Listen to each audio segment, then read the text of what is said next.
रात को बिस्तर पे लेटते ही दिमाग एकदम चालू हो जाना, आज नींद आएगी भी कि नहीं आएगी। यह सोचते सोचते छत को देखते रहना, घड़ी में 12 बजे हैं, 1 बजे हैं, फिर 2 बजे हैं और करवटें बदलते रहना। सुबह उठकर थका हुआ भारी महसूस करना और पूरे दिन मन में यही डर बने रहना कि आज रात को नींद आएगी या नहीं आएगी।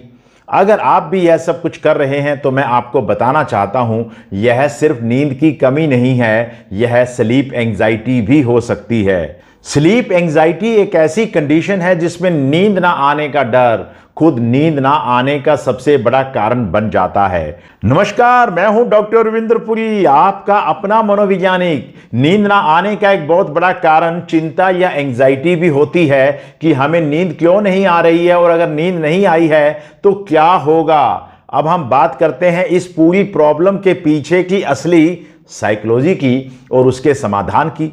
जब आप रात को नींद ना आने की तकलीफ से गुजरते हैं तो आपका ब्रेन एक पैटर्न सीखने लग जाता है और वो पैटर्न यह है कि बिस्तर यानी टेंशन, बिस्तर यानी घड़ी देखना, बिस्तर यानी वरी। और जैसे ही ये पैटर्न आपके ब्रेन में बन जाता है, एक बहुत ही इंटरेस्टिंग चीज होने लग जाती है। जैसे ही आप बिस्तर पे लेटते हैं, आपका नर्वस सिस्टम अलर्ट हो जाता है, कोर्टिसोल रिलीज होने लग जाता है और ये वही स्ट्रेस हार्मोन है जो आपको सुबह जगाने का काम करता है। यानी आपका ब्रेन ठीक उस वक्त जब आप सोना चाहते हैं तब वो आपको जगाने की कोशिश करने लग जाता है। इसे साइकोलॉजी में कंडीशनड अराउजल कहते हैं। मतलब आपका बेड एक सिग्नल बन जाता है, नींद का नहीं, जागने का। यहां एक बहुत बड़ी गलती होती है जो ज्यादातर लोग करते हैं। जितना ज्यादा आप कोशिश करते हैं सोने की, उतनी ही ज्यादा आपका ब्रेन अलर्ट होता जाता है, क्योंकि ब्रेन के लिए सोने की कोशिश करना एक एफर्टफुल टास्क है। और याद रखिए, नींद एफर्ट से नहीं आती है, रिलैक्सेशन से आती है। तो आप एक विशियस सर्कल के अंदर फंस जाते हैं। जितना डरे उतना जागे, जितना जागे उतना डरे और नींद वो गायब हो जाती है।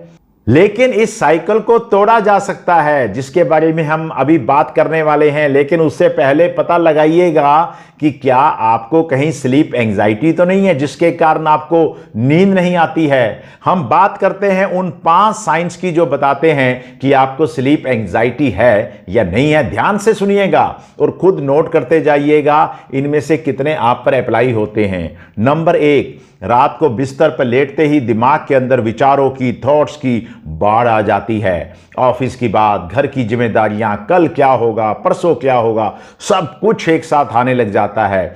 और दिन भर तो ये थॉट्स आते नहीं है, लेकिन रात को बिस्तर पे आते ही मानो आपका दिमाग ऑन हो जाता है। यह साइन नंबर 1 है। नंबर 2, आप घड़ी देखते रहते हैं। अभी 12:30 बजे हैं।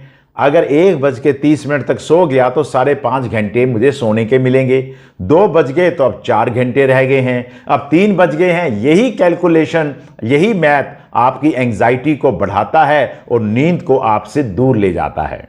नंबर 3, नींद ना आने का डर अगले दिन से पहले ही शुरू हो जाता है। शाम के 6-7 बजे ही मन में आने लग जाता है कि आज रात को नींद आएगी कि नहीं आएगी।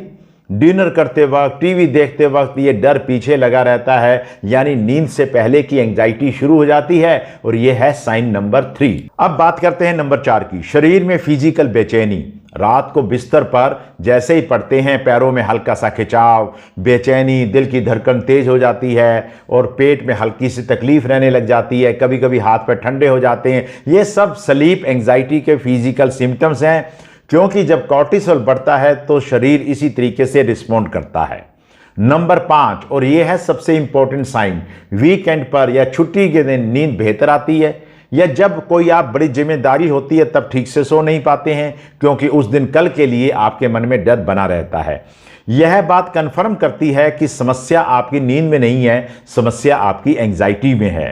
तो अगर इन 5 में से 3 साइन या 3 से अधिक साइन आपके अंदर अप्लाई होते हैं तो आप स्लीप एंजाइटी के शिकार हो चुके हैं। और याद रखिएगा, ये वीडियो आपके लिए ही बनाई है और मैं चाहता हूं कि आप पूरी वीडियो देखें, क्योंकि अब हम आते हैं सॉल्यूशंस पर। Number 1, stimulus control. यह सीबीटी की सबसे पहली और सबसे पावरफुल टेक्निक है। स्लीप एंजाइटी के लिए आपने करना क्या है, इसका जो रूल है बहुत सिंपल है। बिस्तर सिर्फ और सिर्फ सोने के लिए इस्तेमाल करना है। बिस्तर पे फ़ोन नहीं, लैपटॉप नहीं, खाना नहीं, टीवी नहीं, काम नहीं, बिस्तर पे लेटकर सोचना भी नहीं। और दूसरा रूल ये है कि अगर बिस्तर पे लेटने के 20 मिनट के अंदर आपको नींद नहीं आती है तो उठ जाइएगा, घूमिएगा, दूसरे कमरे में जाइएगा, कुछ बोरिंग काम कीजिएगा, कोई किताब पढ़ लीजिए, कोई मैगजीन पढ़ लीजिएगा, लेकिन फ़ोन बिल्कुल नहीं उठाना है, स्क्रीन बिल्कुल नहीं देखनी है। और जब आपको आंखें भारी होने लगे तब आप बिस्तर पे आ जाइए। पहले 2-3 रातें आपको कुछ अजीब लगेगा, मुश्किल लगेगा, लेकिन यह टेक्निक आपके ब्रेन को रीट्रेन करती है और धीरे धीरे ब्रेन सीखता है कि बिस्तर का मतलब है नींद। और यह एसोसिएशन एक बार बन गई तो नींद ऑटोमेटिक ही आने लग जाएगी। मतलब जैसे ही आप बिस्तर पे जाएंगे आपको नींद आ जाएगी, क्योंकि अब आप बिस्तर को दूसरे कामों के लिए इस्तेमाल नहीं कर रहे हैं। Number 2, cognitive restructuring. इसे आसान हिंदी में कहें तो अपने थॉट्स को चैलेंज करना कहा जाता है।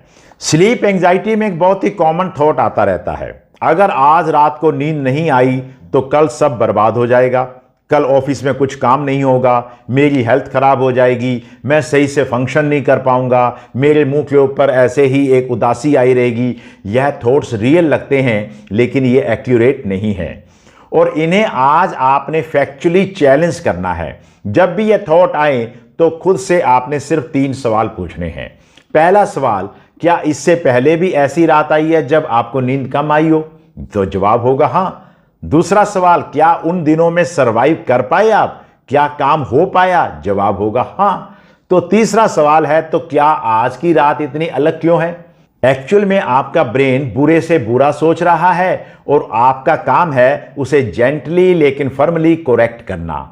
आपने एक वाक्य मेरा हमेशा याद रखना है, अपने आप से बोलते रहिएगा, एक रात की कम नींद से कुछ नहीं बिगड़ता है, मेरा शरीर रेजिलिएंट है, मेरा शरीर सक्षम है, रिकवर कर लेगा। ये वाक्य रात को जब भी एंजाइटी आए तो खुद से रिपीट करिएगा। धीरे धीरे ब्रेन इसको सच मानने लगेगा और एंजाइटी कम होने लगेगी। याद रखिएगा, डॉक्टर, सेना के लोग, पुलिस के लोग कई बार 24-24 घंटे, 2-2 दिन, 3-3 दिन भी नहीं सोते हैं और काम करते रहते हैं। और बड़े बड़े बिजनेस टाइकून्स, व्यापारी भी कई बार अपने काम को लेकर रातों रातों जागते रहते हैं, वैज्ञानिक भी जागते रहते हैं। तो आप ऐसा मत समझिएगा कि केवल नींद ना आने से आपको कोई बहुत भारी तकलीफ होने वाली है। अब बात करते हैं नंबर 3, स्लीप रेस्ट्रिक्शन थेरेपी। ये थोड़ी सी काउंटर इंट्यूटिव लगेगी लेकिन सुनिएगा जरूर, क्योंकि ये सीबीटी की सबसे ज्यादा क्लिनिकली प्रूवन टेक्निक मानी जाती है। रूल ये है कि अगले 1 हफ्ते के लिए रात को 11:30 से पहले आपने बिस्तर पे नहीं जाना है। सुबह एक फिक्स टाइम जैसे कि 6 बजे आपने उठ जाना है। चाहे रात को 3 घंटे सोए हों, 5 घंटे सोए हों, पहले 2-3 दिन थकान लगेगी, नींद कम लगेगी, लेकिन यही थकान, यही स्लीप का प्रेशर आपके ब्रेन में बिल्ट होता रहेगा और 5 से 7 दिन के अंदर ही आपकी नींद ऑटोमेटिकली गहरी होने लग जाएगी, क्योंकि ब्रेन को पता चल जाता है कि अब सोने का वक्त हो गया है। रिसर्च कहती है कि यह टेक्निक अकेले कई स्लीपिंग पिल से ज्यादा इफेक्टिव है और इसका कोई साइड इफेक्ट भी नहीं है। बस आपने लगातार इसको करते रहना है। और अब एक सोमैटिक टेक्निक, यानी कि एक ऐसी टेक्निक जो आपके नर्वस सिस्टम को डायरेक्टली फिजिकली सिग्नल देती है, और इसे कहते हैं 4-7-8 ब्रीदिंग, यानी 4-7-8 का सांस लेने की टेक्निक। और आज रात से ही आपने इसे बिस्तर पे लाइट बंद करके आराम से रिलैक्स होके करना है। नाक से धीरे से 4 सेकंड के लिए सांस लीजिए, 1, 2, 3, 4, और अब इसे 7 सेकंड तक रोकिएगा, 1, 2, 3, 4, 5, 6, 7, और अब मुंह से 8 सेकंड से धीरे धीरे निकालिएगा, 1, 2, 3, 4, 5, 6, 7, 8। यह एक साइकिल है, इसे आपने 4 बार करना है, बस आपका काम हो गया। यह टेक्निक आपके वेगस नर्व को एक्टिवेट करती है और वेगस नर्व जब एक्टिवेट होती है तो यह डायरेक्टली आपके ब्रेन को सिग्नल देती है कि बाहर शांति है और शांत हो जाना चाहिए, सब सेफ है। इससे गाबा बढ़ता है, कोर्टिसोल यानी कि स्ट्रेस हार्मोन घटता है और आपका शरीर ऑटोमेटिकली एक स्लीप रेडी स्टेट में आ जाता है। यह कोई मैजिक वैजिक नहीं है, प्योर साइंस है। अगर आप इन टेक्निक को लगातार 7 दिन इस्तेमाल करते हैं तो 7 दिनों में ही आपका नींद का पैटर्न बहुत अच्छा हो जाएगा और आपको नींद का मजा आने लग जाएगा। अगर आपको ये वीडियो पसंद आई हो तो इसे लाइक कीजिए, शेयर कीजिए और मेरे चैनल को सब्सक्राइब अवश्य कीजिएगा। आपका बहुत बहुत धन्यवाद।